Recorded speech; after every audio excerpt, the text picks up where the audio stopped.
Hello student, तो आज आप लोग देख रहे हैं फिर से एक बार हम अपने चैनल पर वापस आ चुके हैं। कुछ कारणों से मेरा चैनल कुछ बंद हो गया था, तो चलते हैं अब आगे की ओर। जैसा कि मैं आप लोग को कल डेट था आप लोग को जो 18 तारीख था, 18 आज 18 तारीख को जो एग्ज़ाम हुआ था, आज उसी एग्ज़ाम में हम संडे के दिन आप लोग को क्वेश्चंस मिलाने जा रहे हैं। तो आप लोग क्वेश्चंस को अच्छा से देखिएगा कि आपका कौन कौन क्वेश्चन सही हुआ है और कौन कौन क्वेश्चंस गलत हुआ है। तो उन सभी क्वेश्चंस को आप लोग को एकदम बारी बारी से आप लोग ध्यानपूर्वक देखिएगा, मेरी बातों को ध्यान से सुनिएगा। तो स्टार्ट करते हैं।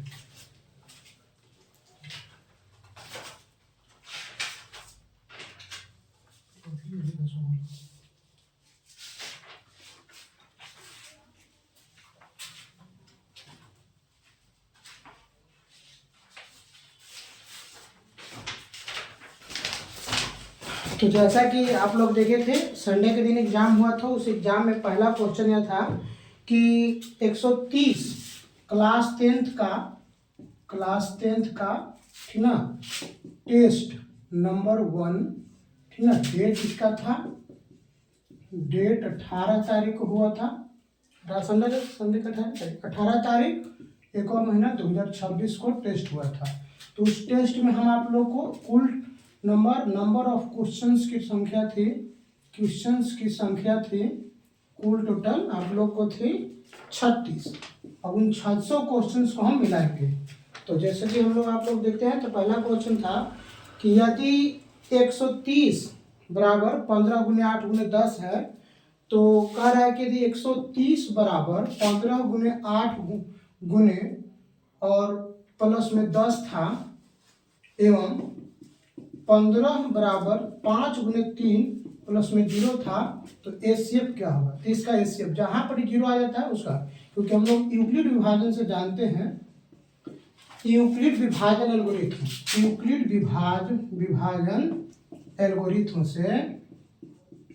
एल्गोरिथम से हम जानते हैं कि a बराबर बी क्यू प्लस आर, जहाँ 0 से greater than and equal to R से बड़ा बी का मान नहीं होता है। इसलिए एचसीएफ बराबर हो जाएगा हमारा 5। ये मेरा आंसर हो जाएगा। ये हमारा पहला नंबर क्वेश्चन था। दूसरा नंबर क्वेश्चन कह रहा था कि यदि भाग एल्गोरिथम बराबर बी क्यू प्लस आर में बी बराबर 61 हो, बी बराबर हमारा दूसरा में बी बराबर 61 है और बी बराबर 61, क्यू बराबर 27 हो और आर बराबर 32 हो, तो ए का मान क्या होगा। तो ए बराबर, तो यूक्लिड विभाजन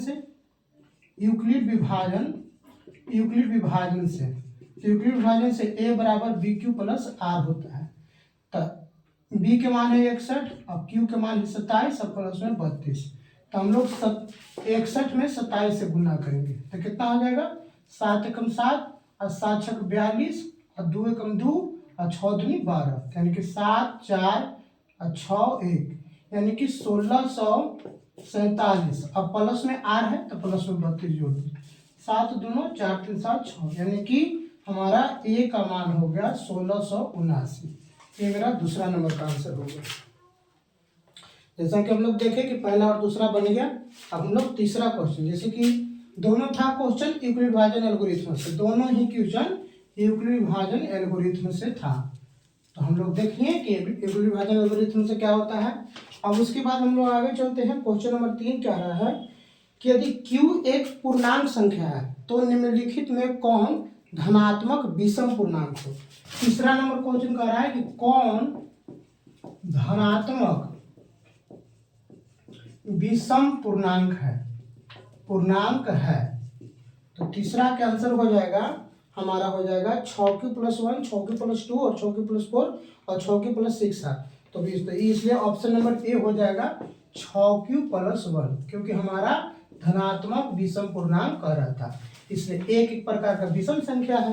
तो 6 की क्यू में अगर 1 जोड़ेंगे तो हमेशा विषम संख्या ही आता है। अतः 6q + 1 हमारा क्या हो गया, विषम संख्या हो गया। हमारा क्या हो गया, विषम संख्या। आगे देखते हैं। फिर चौथा नंबर में क्वेश्चन कह रहा है कि चौथा नंबर में क्या कह रहा है कि a बराबर बी क्यू प्लस आर, ए बराबर बी क्यू प्लस आर, जहाँ ए का मान 72 है, ए का मान 72 है और क्यू बराबर 8 है, तो क्यू गुने 8 प्लस आर का मान कितना है, आर का मान 0 है। तो कह रहा है कि बी का मान क्या होगा, तो बी का मान होगा तो 0 ऊपर जाएगा तो कोई फर्क ना पड़ेगा, तो 72, अभी 8 ही पट जाएगा तो भागा में बराबर बी, तो 8 9 72, इसलिए बी का मान 9 हो गया। बी का मान कितना होगा 9, क्योंकि 0 ही पट जाएगा तो 0 घटेगा, तो 72 में से 0 घटेगा तो कोई फर्क नहीं पड़ेगा। अब 8 गुना में पट जाएगा तो कुछ हो गया भागा में, 8 9 72, तो बी का मान कितना हो गया 9 हो गया। अब हम लोग आगे देखते हैं, 5वां नंबर क्वेश्चन है कि 156 बराबर 2 पावर x गुने 3 पावर y गुने 13 पावर z हो तो x plus y plus z का मान क्या होगा। सबसे पहले 156 को हम लोग एलसीएम निकालेंगे 2 से, तो कितना हो गया 7 8, फिर 2 से लगा 39 दूनी 78, फिर 3 से लगा 13 बाद में, फिर 13 से लगा 1। तो देखिए तो हमारा हम लोग करें तो 2 पावर 2 गुने 3 पावर 1 और गुने 13 पावर 1, तो x के मान हो गया 2, y के मान हो गया 1 और z का मान कितना हो गया, z के मान हो गया हमारा 1, तो जोड़ देंगे तो 4 हमारा आंसर है। क्योंकि 2 पावर 2 है तो 2 पावर x के मान हो गया, 3 पावर 1 है तो 3 पावर y, तो y के मान 1 हो गया, 13 पावर z है तो 13 पावर 1 का मान 1 हो गया, तो इसलिए 2 प्लस 1 प्लस 1 बराबर कितना हो गया 4 हो गया हमारा। 2 प्लस 1 प्लस 1 बराबर कितना हो गया 4। तो ये हमारा था 5वां नंबर क्वेश्चन। अब आगे हम लोग चलते हैं 6ठा नंबर में। आप लोग को अगर कोई चीज नहीं समझ में आ रहा तो फिर से इस वीडियो को पीछे कर करके आप लोग देख लीजिएगा और रोक कर स्क्रीनशॉट कर लीजिएगा, ताकि बाद में आप लोग को समझने में सहूलियत हो। 6ठा नंबर कह रहा है कि 2 लगातार विषम संख्याओं का मसह क्या होगा। तो 2 लगातार विषम संख्या 3 5 हो गया, इसका मसह, तो 2 लगातार 6ठा नंबर कह रहा है कि 2 लगातार विषम संख्या का HCF 1 होता है। क्या होता है 1 होता है। 7वां नंबर पे क्या कह रहा है कि P बटा 2 पावर m गुने 5 पावर n के रूप में लिखे, के रूप में 0.105 को लिखें।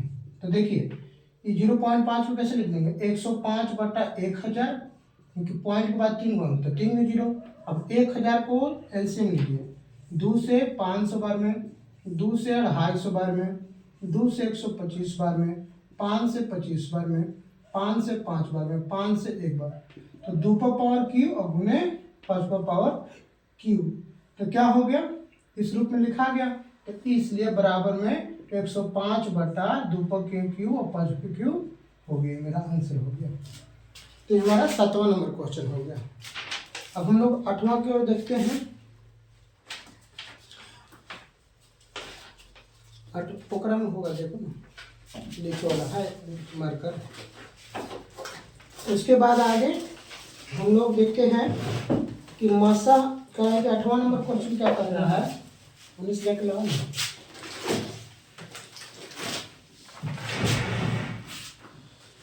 8वां नंबर क्वेश्चन क्या कह रहा है कि मसा बराबर HCF। 8वां नंबर क्वेश्चन है HCF बराबर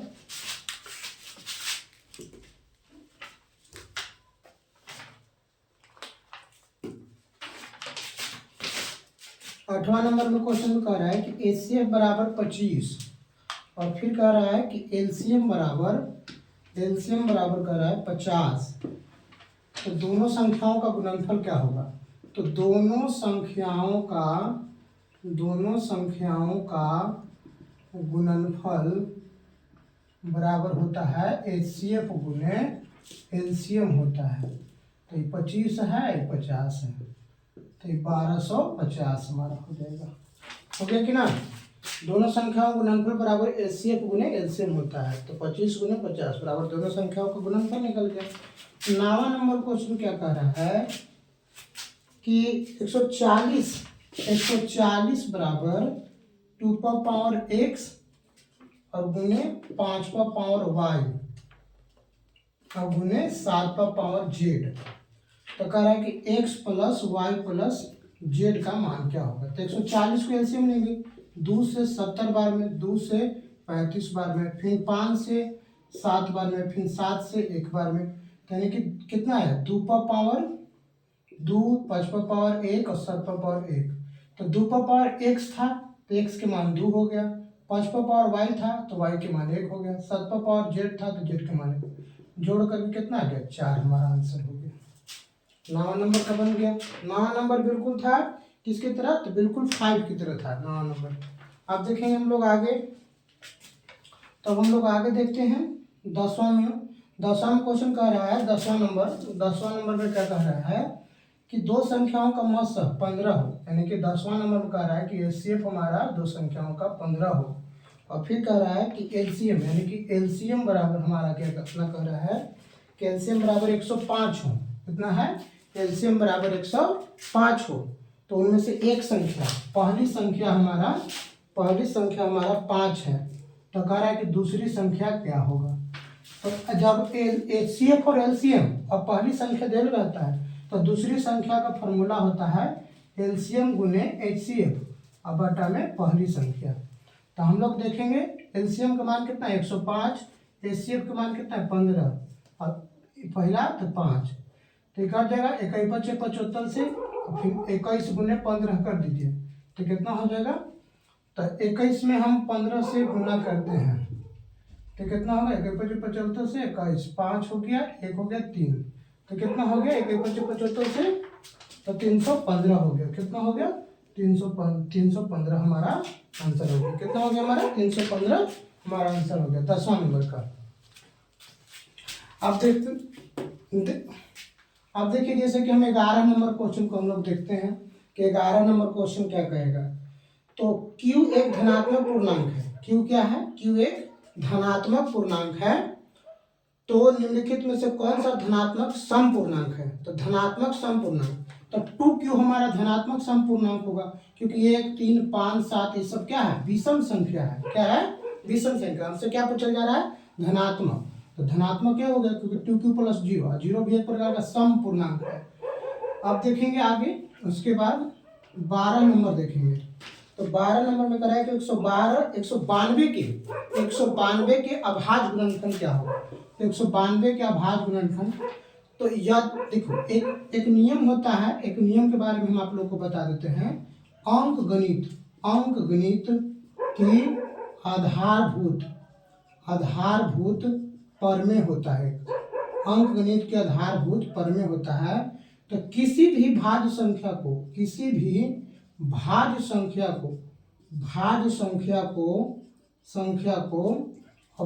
संख्या के रूप में अभाज्य संख्या के रूप में व्यक्त करना अंक गणित की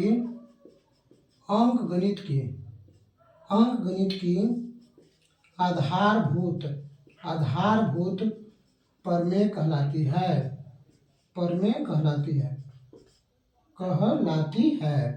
ठीक ना। तो उसी प्रकार हम 192 को, जैसे कि हमारा पहला देखिए हम यहाँ पर निकाल रहे हैं।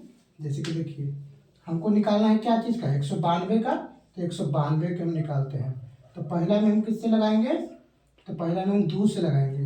तो 9 दूनी 18, 6 दूनी 12, फिर 2 से लगाएंगे। 48 दूनी फिर 2 से लगाएंगे तो 24 दूनी फिर 2 से लगाएंगे तो 12 दूनी फिर 2 से लगाएंगे, 6 दूनी फिर 2 से लगाएंगे 3, फिर 3 से लगाएंगे। फिर तो 1, 2, 3, 4, 5, 6, यानी कि 2 का पावर 6 और गुने 3 का पावर 1, यह अभाज्य संख्या के गुणनखंड के रूप में व्यक्त हो गया।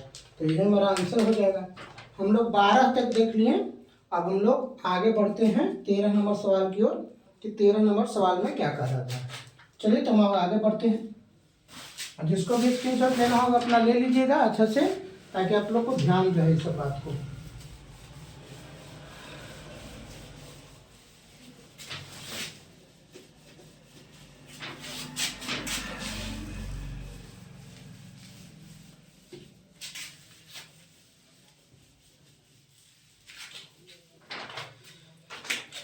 चलिए तो अब हम लोग 13 नंबर सवाल की ओर चलते हैं। 13 नंबर में क्या कह रहा है, कह रहा है कि यदि q एक धनात्मक पूर्णांक है तो इनमें से कौन सा एक धनात्मक विषम पूर्णांक नहीं है, यानी कि सम पूर्णांक है। तो हमारा ऑप्शन नंबर बी हो जाएगा, ठीक ना। ऑप्शन नंबर बी कह रहा है कि 8q + 4, हमारा 4 क्या है, सम पूर्णांक है, बस हो गया हमारा। 14 नंबर क्वेश्चन क्या कह रहा है कि दो लगातार सम संख्याओं का मसा क्या होता है। तो दो लगातार सम संख्याओं का मसह, ठीक ना, मसह 2 होता है।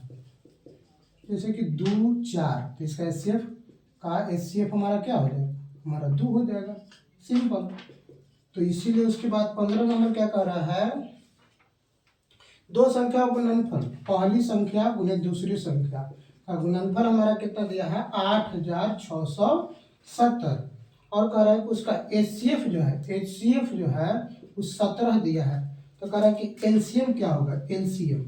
तो एलसीएम जब ज्ञात करना हो, दो संख्या का गुणनफल दिया हो और एचसीएफ भी दिया हो, तो उसका एलसीएम जब ज्ञात करने के लिए रहता है तो पहली संख्या गुने दूसरी संख्या बटा में एचसीएफ, ये फॉर्मूला होता है। तो सबसे पहला बात, पहली संख्या कितना है हमारा, तो पहली संख्या हमारा कितना, पहली संख्या गुने दूसरी संख्या, दोनों संख्या का गुणनफल ही दिया है 8670 बटा में एचसीएफ 17। अब 17 से हम भाग लगाएंगे 8670 में, तो 17 का 17 17 दूनी 34, 7 51, 7 चौका 68, और 17 बचे 85। अब एक ही कट गया, 17 उतरा, एक बराबर में 17 कट गया, फिर 0 उतरा तो जो 0 से कट गया, तो 510 बार में कटा। अतः हम लिख सकते हैं कि हमारा एलसीएम कितना हो जाएगा, हमारा 510 हो जाएगा, ठीक है। तो ये हमारा 15 नंबर सवाल था। 16 नंबर सवाल क्या था, 16 नंबर सवाल यह था कि यदि p तथा q अभाज्य संख्या हो, p तथा q अभाज्य संख्या हो तो pq इंटू q और p² इंटू q का एचसीएफ पूछ रहा है कि एचसीएफ बराबर क्या होगा। तो देखिए एचसीएफ का मतलब होता है कि दोनों संख्याओं में कॉमन रहना चाहिए। वह ऐसे क्या होता है कि वह बड़ी से बड़ी संख्या जो दी गई दो से अधिक संख्याओं को विभाजित करता हो, जो दोनों में रहेगा वही एचसीएफ होगा। देखिए तो दोनों में कुछ है, p और q है, तो p और q हो गया, एक में p के q है, एक में p के स्क्वायर है, तो छोटका को लिखेंगे, q को नहीं, क्योंकि एक में p स्क्वायर है, एक में p स्क्वायर है। p q एक में है लेकिन p q एक में ना है, तो दोनों में से जो छोटका रहेगा वही लेंगे, q एक में है, q एक में, तो p स्क्वायर q हमारा आंसर हो गया। 17 नंबर देखिए, 17 नंबर क्या कह रहा है, 17 नंबर कह रहा है कि a बराबर हमारा दिया है कि 2q गुने 3, अब b बराबर हमारा क्या दिया है, b बराबर दिया है 2 गुने 3, और c बराबर हमारा क्या दिया है 3 पर पावर n गुने 5, और क्या दिया है, तो कह रहा है कि एलसीएम इसका दिया है कितना, 2 पर पावर 3 गुने 3 पर पावर 2 गुने 5 पर पावर को चलते। एलसीएम में पावर सबसे बड़ा होता है, तो n का मान यहाँ 3 पर पावर 2 है, तो समझिए कि 3 पर पावर n बराबर है 3 पर पावर 2 के, इसलिए n बराबर 2, क्योंकि एलसीएम में पावर हमेशा बड़ा वाला ही लिया जाता है। अगर यहाँ 2 है तो यहाँ 3 नहीं हो सकता है, जब भी होगा तो अगर इसमें 3 देने रहता है 3 पर पावर 4, तो यहाँ पर 3 पर पावर 2 नहीं देगा, क्योंकि एलसीएम में जब भी लिखाता है तो पावर बड़ा ही लिखाता है, उसे छोटा नहीं लिखाता है। तो 2 सबसे बड़ा है, अतः n का मान भी 2 होगा। चलिए 18 नंबर क्वेश्चन देखते हैं। 18 नंबर क्वेश्चन क्या था, सॉरी ये 18 नंबर ही क्वेश्चन था, 17 नंबर क्वेश्चन हम बता देते हैं, मिस हो गया थोड़ा सा, ये 18 नंबर ही क्वेश्चन था, आपकी 17 नंबर बताते हैं। 234 के अभाज्य गुणनखंड में 3 का घात क्या होगा। 234 के अभाज्य गुणनखंड में 3 का घात पूछ रहा है, तो सबसे पहले तो 2 से लगेगा 1 17, फिर नहीं लगेगा 3 से लगेगा, तो 3 के 9 2, 3 9 27, फिर 3 से लगेगा 13, फिर 13 से लगेगा 1, यानी कि 3 का घात पूछ रहा था, 3 2 को आया, तो 3 पर पावर 2, 3 पर पावर 2 है, 3 का घात, अतः लिखेंगे कि 3 का घात 2 है। ये आंसर हो गया। ठीक, 19 नंबर आपकी। अब 19 नंबर हम लोग देखते हैं। 19 नंबर क्या है? तो रूट अंडर 64/81, 64/81, और फिर क्या कह रहा है? शायद गुना में है क्या, थोड़ा सा क्वेश्चन पहचान नहीं रहा है। गुना रूट अंडर क्या कह रहा है? रूट अंडर कितना है? 15, 16/9, 16/9, तो क्या हो गया? 8/9 और गुने 4/9, तो दोनों है। तो दो परमेय संख्याओं का गुणनफल परमेय संख्या प्राप्त होता है। दो परमेय संख्याओं का गुणनफल हमेशा परमेय संख्या प्राप्त होता है। हमेशा परमेय संख्या प्राप्त होता है। हमेशा क्या प्राप्त होता है? हमेशा परमेय संख्या प्राप्त होता है। अतः 19 में होगा परमेय संख्या आंसर। परमेय संख्या आंसर होगा। ठीक, अब उसके बाद हम लोग आगे देखते हैं। तो हम लोग जैसा कि हम लोग देखें कि 19 तक अभी तक हम लोग मिला चुके हैं। अभी हम लोग को 36 सवाल है। 36 सवाल तक हम लोग मिलाएंगे, तभी हमारा वीडियो अंत होगा। अतः आप लोग धैर्य बना के रख लीजिएगा और ध्यानपूर्वक सीखते रहिएगा। अगर किसी भी क्वेश्चन में अगर आप लोग को ज़्यादा प्रॉब्लम नहीं समझ में आए तो फिर से इसे दोबारा करके देखिए, लेकिन इसको अच्छा से समझिएगा।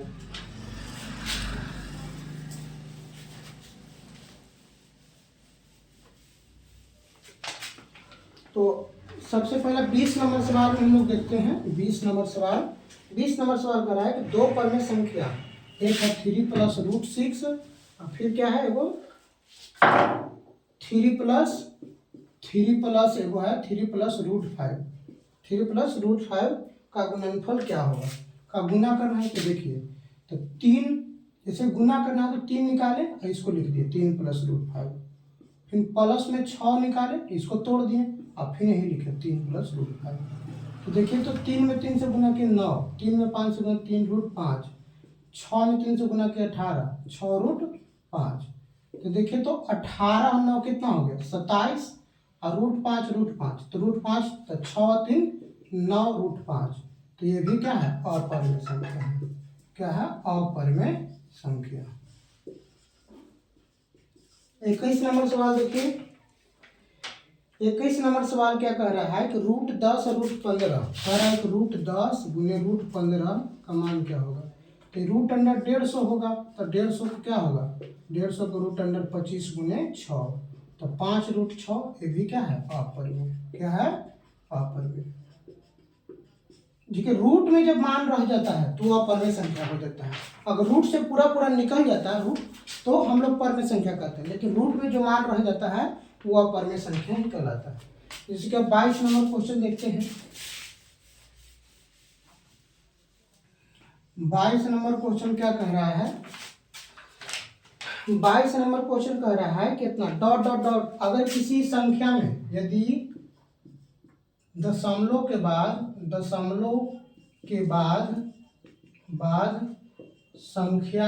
संख्या में डॉट डॉट डॉट लगा रहे तो वह अपरमेय होता है। तो वह अपरमेय संख्या होता है।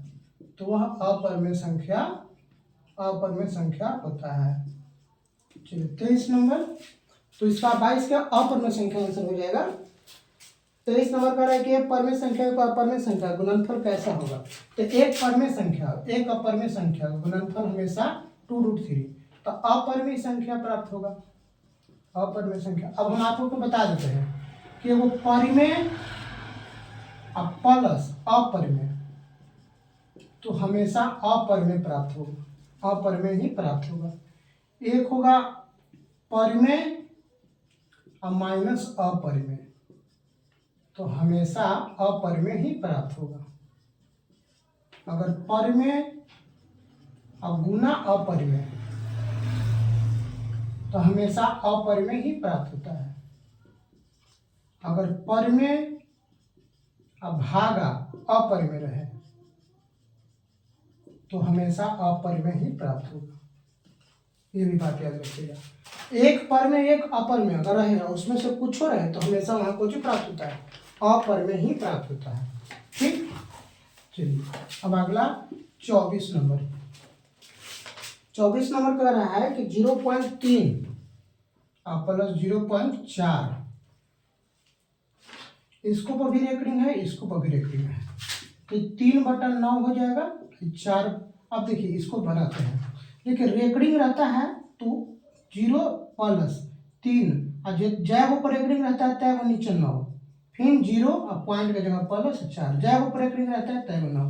तो ये क्या हो गया 3 दिया 9 तो 1/3 आया 4/9, तो 3 9 के लघुत्तम 9, तो 3 के 9 तो 3 और प्लस 4, तो 7 कितना हो गया 9।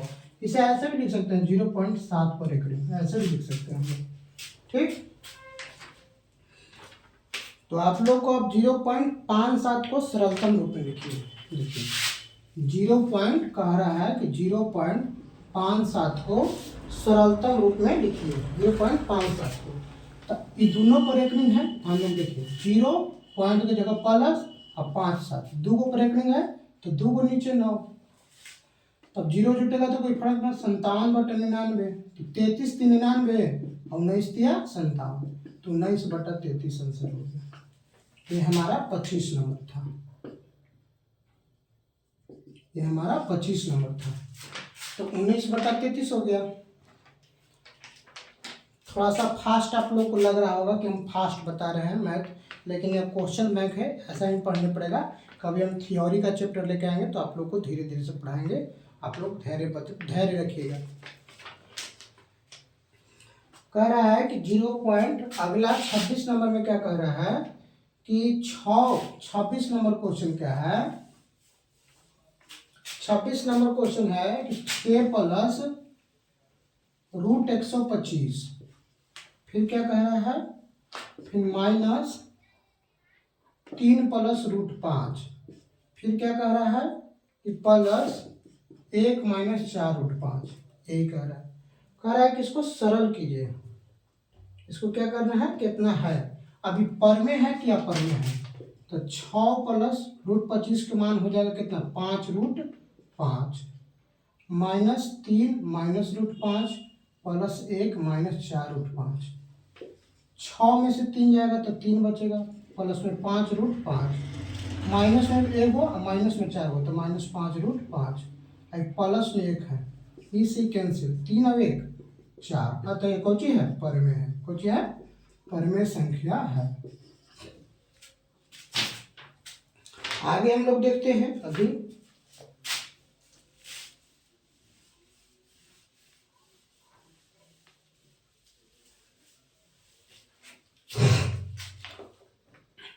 तो अगला क्या है 27 नंबर हम लोग देखेंगे। 27 नंबर क्वेश्चन क्या है, तो 27 नंबर क्वेश्चन 0.375 तो कह रहा है कि P/Q के रूप में लिखिए। तो सिंपल सा 375/1000, अभी 200 बचे, कितना होगा 7 × 5 = 35, 75 बचे, 40 बचे, 15 बचे, 3 बचे और 8 बचे, 3/8 आंसर हो गया। 28 नंबर क्वेश्चन,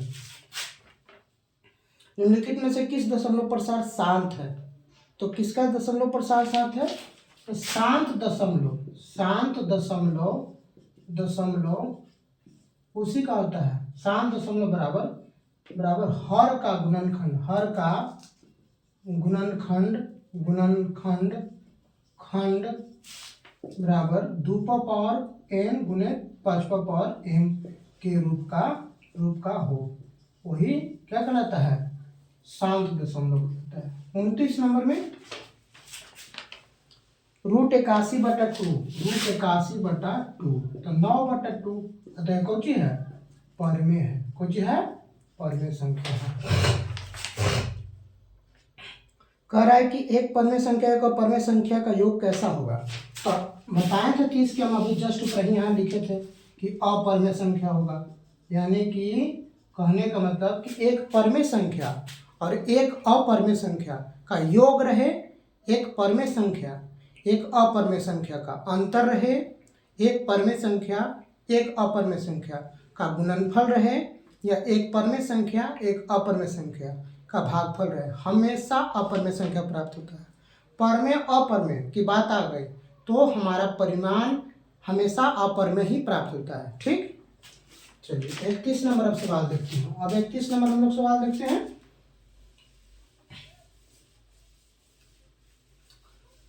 इकतीस नंबर सवाल क्या कह रहा है? 31 नंबर सवाल कह रहा है निम्नलिखित में से कौन परमेय संख्या है। तो निम्नलिखित में से कौन परमेय संख्या है? तो हमारा कौन परमेय संख्या? तो हमारा सी ऑप्शन। 32 नंबर कह रहा है कि दो अपरमेय संख्या का गुणनफल परमेय संख्या प्राप्त होता है। देखिए अपरमेय भी है और गुना में अपरमेय भी है, तो दोनों जब एक जैसा रहेगा तो परमेय प्राप्त होगा। हो गया। 33 नंबर कह रहा है कि कौन दशमलव प्रसार शांत है। तो हम शांत के लिए बताए थे, क्या हो जाएगा इसमें? शांत के लिए हो जाएगा हमारा 160, हमारा बी ऑप्शन, क्योंकि 11/160 है। 160 के तोड़ के देखो, 2 से 80 बार में, 2 से 40 बार में, 2 से 20 बार में, 2 से 10 बार में, 2 से 5, 5 से 1, तो देखिए 2 और 5 खाली आया कि ना, 2 पर पावर 5 गुने 5 पर पावर 1, तो 2 और 5 है। तो हम लोग क्या लिखेंगे कि यह शांत है। क्या है? शांत। 34 नंबर देखेंगे। 34 नंबर कह रहा है कि इतना में 0.67 को लिखना है। तो 0.67 को 67/100 लिख देंगे, हमारा P/PQ के रूप में लिखना है। 35 नंबर सवाल देखिए, बस 2 क्वेश्चन और है। 35 नंबर कह रहा है कि 35 नंबर में कि 0.49 एकरा पर रेखनी है, तो 0 और पॉइंट की जगह प्लस 49, 2 अंक पर रेखनी है तो 2 गो 9, तो ये कटेगा नहीं कटेगा, तो 49/99, इस 7 से कट रहा है, 9 से नहीं कट रहा है, तो यही आंसर हो जाएगा। एंड लास्ट क्वेश्चन हमारा 36 नंबर। तो निम्नलिखित में से कौन अपरमेय संख्या है? तो हमारा सी ऑप्शन √27 अपरमेय संख्या है। तो हमारा पूरा 36 नंबर क्वेश्चन खत्म हो गया। 36 नंबर तक क्लास 10th का यह था। 18 तारीख संडे के दिन एग्जाम हुआ था, उसी का रिव्यू था। और आप लोग भी अगर जितना भी वीडियो देख रहे हैं, प्रतिदिन में ऐसे ही कुछ और वीडियो लेके आते रहेंगे और टेस्ट का कॉपी भी मिलाते रहेंगे। तो आप लोग मैथ और साइंस के बारे में टेंशन न लीजिए, यहाँ पर ही सब कुछ पढ़ाया जाएगा धीरे धीरे। और खास करके कभी कभी आप लोग को ठीक ना BM क्वेश्चन भी 10th क्लास के लिए बताया जाएगा। तो धन्यवाद आज के लिए।